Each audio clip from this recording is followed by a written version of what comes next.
Selamat pagi, saudaraku yang terkasih di dalam nama Tuhan Yesus Kristus. Kiranya kasih karunia Tuhan yang melingkupi kehidupan kita hingga pagi hari ini. Kita boleh leluasa menikmati kasih Tuhan melalui nafas kehidupan serta kesehatan yang kita nikmati saat ini. Saudaraku, sebelum kita melakukan aktivitas kita sepanjang hari ini, ada baiknya kita mendengarkan firman Tuhan melalui renungan di pagi hari ini. Namun sebelumnya, mari kita berdoa. Puji syukur kami panjatkan kehadirat-Mu ya Bapa, atas kebaikan-Mu dan kasih anugerah-Mu ya Bapa, yang senantiasa melingkupi kehidupan kami hingga pada pagi hari ini. Tuhan, sebelum kami melakukan aktivitas kami mau mendengarkan firman Tuhan yang menjadi pedoman dan penuntun dalam kehidupan kami. Urapi dan berkati kami Bapa, bukakanlah hati dan pikiran kami, Roh Kudus-Mu yang selalu memimpin kami. Demikian juga dengan hamba-Mu yang akan memberitakan firman-Mu, biarlah Tuhan yang memberkati, biarlah Tuhan yang memampukan hamba-Mu ini, dan memperlengkapi hamba-Mu yang tidak ada apa-apanya Tuhan. Biarlah melalui hamba-Mu ini Bapa, firman-Mu boleh tersampaikan kepada semua umat-Mu yang mendengarkannya. Di dalam nama Tuhan Yesus Kristus, kami berdoa dan mengucap syukur. Haleluya. Amin. Saudaraku yang terkasih dalam nama Tuhan Yesus Kristus, firman Tuhan yang menjadi renungan bagi kita di pagi hari ini tertulis di dalam 2 Tawarik 18 ayat yang keempat. Demikian firman Tuhan. Tetapi Yosafat berkata kepada Raja Israel, "Baiklah, tanyakan dahulu firman Tuhan." Amin. Demikian firman Tuhan. Saudaraku yang terkasih dalam nama Tuhan Yesus Kristus, memang ketika kita menjalani kehidupan ini saudaraku, tanpa kita sadari, sering terjadi hal-hal yang tidak kita pahami di dalam kehidupan kita. Terlebih ketika kita diperhadapkan dalam masa-masa sulit, maka sebagai manusia kita cepat mempertanyakan hal ini kepada Tuhan. Mengapa atau kapan pergumulan atau persoalan atau masa sulit ini berlalu dari kehidupan kita? Saudaraku yang terkasih, keinginan tahu kita itulah yang mendorong kita mempertanyakan hal ini kepada Tuhan. Saudaraku yang terkasih dalam nama Tuhan Yesus Kristus, sebenarnya ketika hidup kita diperhadapkan dalam kondisi sulit yang benar-benar sama sekali tidak kita pahami, oleh karena itu sebagai orang percaya, yang kita lakukan adalah berdoa dan berserah serta percayakan segala sesuatu pergumulan kita kepada Tuhan. Dan kita juga harus percaya pada Tuhan bahwa Dia selalu bersama dengan kita melalui setiap tantangan yang kita hadapi, yang menjadikan kita lebih kuat. Saudaraku yang terkasih dalam nama Tuhan Yesus Kristus, ketika kita percayakan hidup kita ini kepada Tuhan, maka kita akan merasa nyaman, maka hidup kita akan merasa tenang. Walaupun kita belum tahu apa dan bagaimana Tuhan bertindak dan menyelesaikan segala pergumulan kita, dan kapan Allah melakukannya. Tetapi yang terpenting, saudaraku, kita harus mengandalkan Tuhan, berdoa dan berserah. Demikian halnya dengan hambanya Yosafat yang menjadi nats renungan kita pada pagi hari ini. Yosafat adalah seorang raja Yehuda yang rendah hati. Yosafat memiliki warisan iman dari ayahnya yang taat dan setia kepada Tuhan, dan serta percaya dan tetap mengandalkan Tuhan di dalam segala hal. Hal inilah saudaraku dapat kita baca di dalam Alkitab yang kita punya, bahwa Raja Yosafat sebelum melakukan atau sebelum bertindak di dalam apapun yang akan dia lakukan, terlebih dahulu Yosafat bertanya atau laporan kepada Allah. Apa yang harus aku lakukan? Benarkah ini yang aku lakukan? Semuanya itu dia pertanyakan terlebih dahulu sebelum melakukan kegiatannya, sebelum melakukan pekerjaannya. Dia selalu bertanya kepada Tuhan. Hal ini dapat kita lihat seperti ketika Raja Ahab mengajak Raja Yosafat untuk berperang melawan Ramot Gilead. Dia tidak serta-merta, saudaraku, menyetujui ajakan daripada Raja Ahab ketika itu.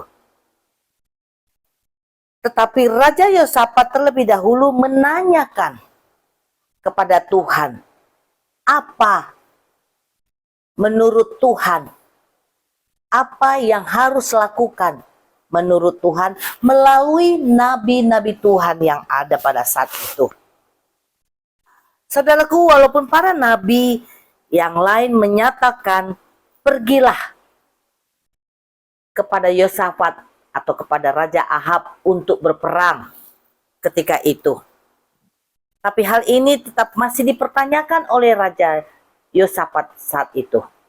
Apakah ada nabi lain yang bisa dipertanyakan tentang hal boleh tidaknya mereka berperang?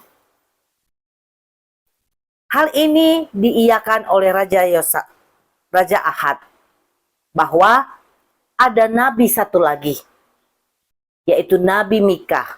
Tetapi beralasan pada saat itu Raja Ahab, ketika Raja Ahab menyatakan Nabi Mika, Raja Ahab merasa tidak menyukainya. Karena apapun yang dipertanyakan oleh Raja Ahab kepada Mika, apa yang diinginkan oleh Tuhan untuk segala sesuatu yang dikerjakannya, pastilah tidak menyukakan Raja Ahab. Karena apa yang dikatakan Nabi Mika adalah benar-benar apa yang dikatakan oleh Allah. Dan Nabi Mika pada saat itu menyatakan, pada dasarnya Tuhan berkata kepada Nabi Mika, mereka tidak diizinkan untuk pergi berperang. Karena kalau mereka melakukan peperangan itu, maka Raja Ahab akan tewas.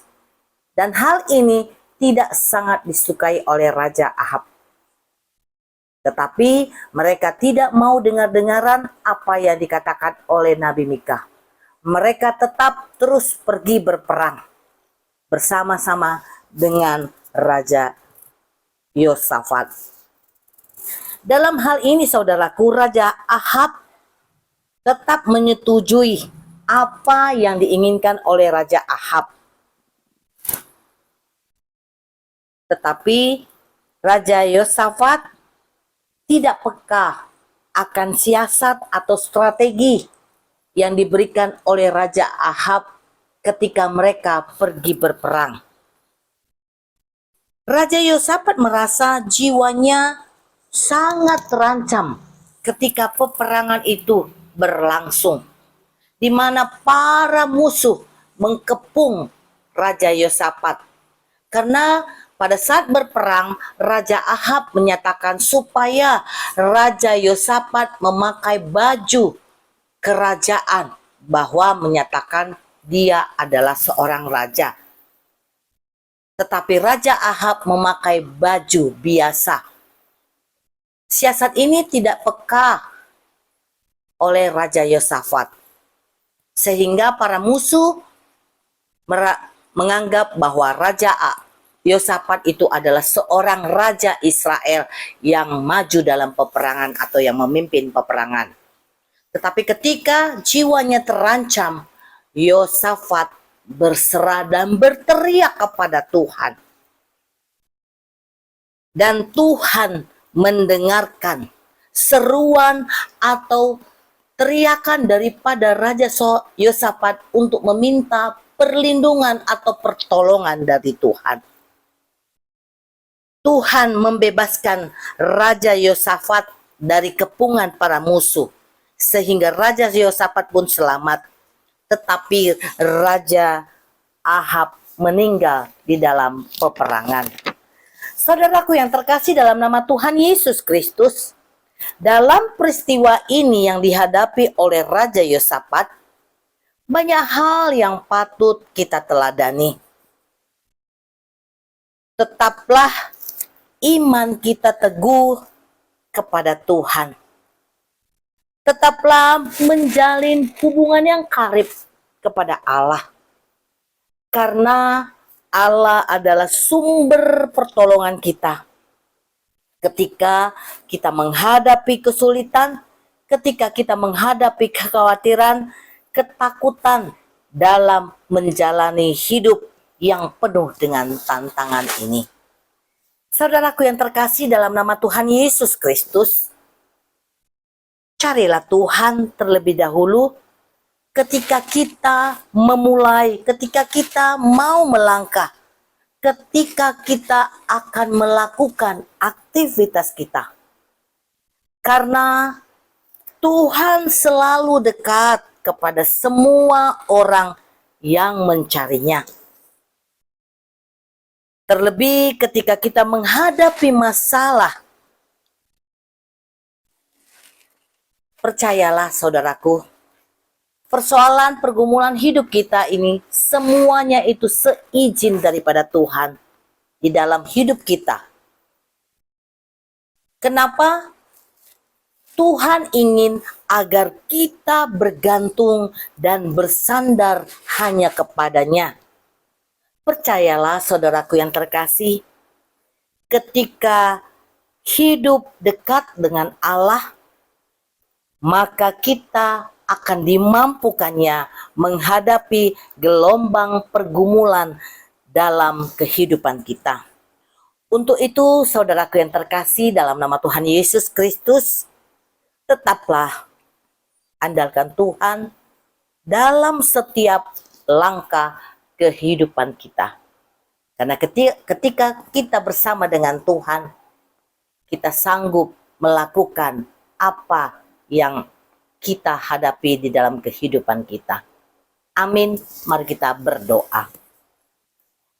Sungguh Bapa, kami mengucap syukur untuk firman-Mu yang boleh kami dengarkan pada pagi hari ini. Benar Tuhan, Engkaulah sumber kekuatan di dalam kehidupan kami. Oleh karena itu, mampukan kami Bapa untuk tetap bergaul karib dengan Engkau, menjalin hubungan yang intim dengan Engkau Tuhan, melalui doa-doa kami Bapa. Dan kami boleh tetap setia menjadi pelaku-pelaku daripada firman-Mu, dan melakukan apa yang menjadi kehendak Tuhan dalam kehidupan kami. Mampukan kami Tuhan untuk tetap percaya kepada Engkau melalui iman kami kepada Engkau Tuhan. Karena kami yakin dan percaya ketika kami bersama-sama dengan Engkau Tuhan, kami akan kuat, kami akan mampu menghadapi segala tantangan dan rintangan dalam kehidupan kami. Terima kasih Bapa. Jadikan kami pelaku-pelaku daripada firman-Mu di dalam kehidupan kami. Tuhan, pada pagi hari ini kami juga mohon kepada Engkau ya Allah, Engkau mengurapi dan memberkati setiap hamba-hamba Tuhan yang boleh memberitakan firman-Mu, memberitakan kabar baik tentang Engkau dimanapun mereka berada. Tuhan, Engkau yang memampukan, Engkau yang memperlengkapi setiap hamba-Mu, sehingga ketika mereka memberitakan kabar baik tentang Engkau Tuhan, banyak jiwa yang boleh dimenangkan dan menyatakan Engkaulah Tuhan dan Juru Selamat yang hidup. Engkau juga memperlengkapi setiap hamba-hamba Tuhan untuk tetap rendah hati, untuk tetap setia, berhati hamba ketika memberitakan firman-Mu, ketika melayani Engkau dimanapun hamba-Mu berada, di pelosok-pelosok muka bumi ini yang tidak terjangkau oleh banyak orang.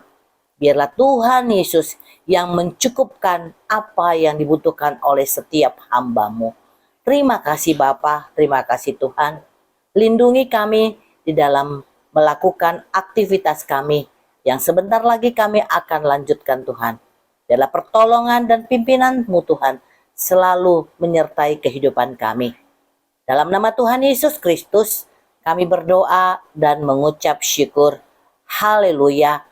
Kasih anugerah dari Yesus Kristus, kasih setia dari Allah Bapa, dan penyertaan daripada Roh Kudus kiranya menyertai kita saat ini sampai selama-lamanya.